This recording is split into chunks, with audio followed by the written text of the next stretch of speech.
do not represent who we are. What we're seeing are a small number of extremists dedicated to lawlessness. This is not dissent. It's disorder. It's chaos. It borders on sedition.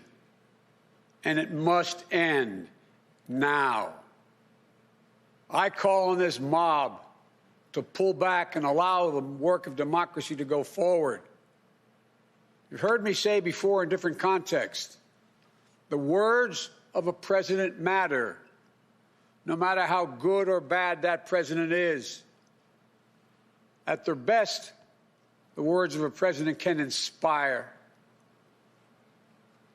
At their worst, they can incite.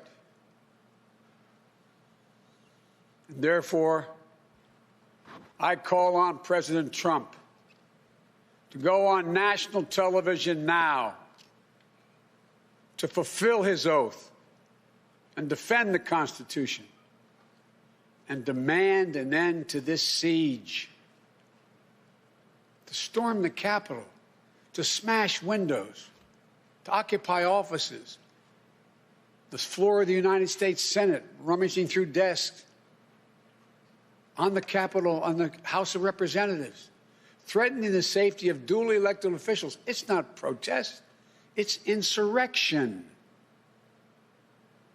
The world's watching. Like so many other Americans, I am genuinely shocked and saddened that our nation, so long the beacon of light and hope for democracy, has come to such a dark moment. Through war and strife, America's endured much. And we will endure here, and we will prevail again, and will prevail now. The work of the moment and the work of the next 4 years must be the restoration of democracy, of decency, honor, respect, the rule of law, just plain, simple decency. The renewal of the politics. It's about solving problems, looking out for one another, not stoking the flames of hate and chaos.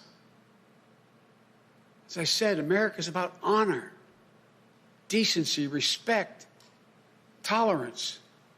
That's who we are. That's who we've always been. The certification of the Electoral College vote is supposed to be a sacred ritual, which we affirm.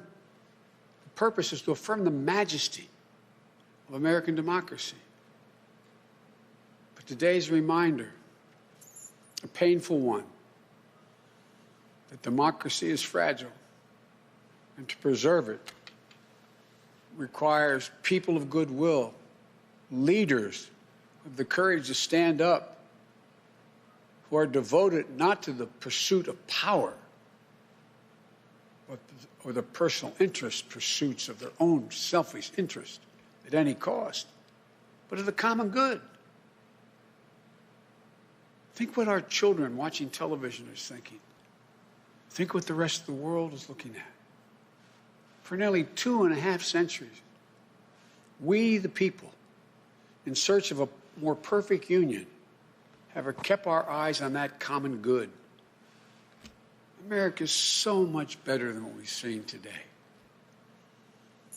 Watching the scenes from the Capitol, I was reminded, as I prepared other speeches in the past, I was reminded of the words of Abraham Lincoln in his annual message to Congress, whose work has today been interrupted by chaos.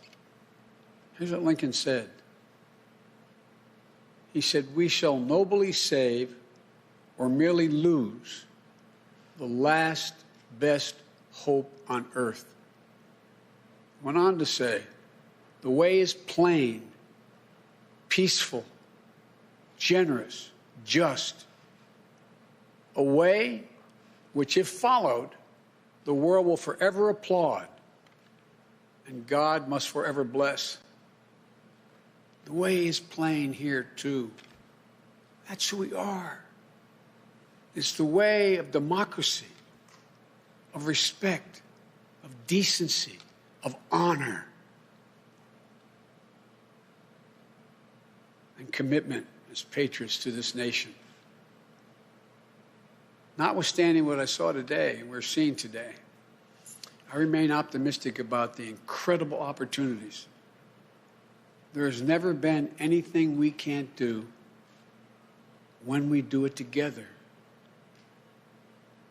And this god-awful display today is bringing home to every Republican and Democrat and Independent in the nation that we must step up. This is the United States of America. There's never, ever, ever, ever, ever been a thing we've tried to do that we've done it together. We've not been able to do it.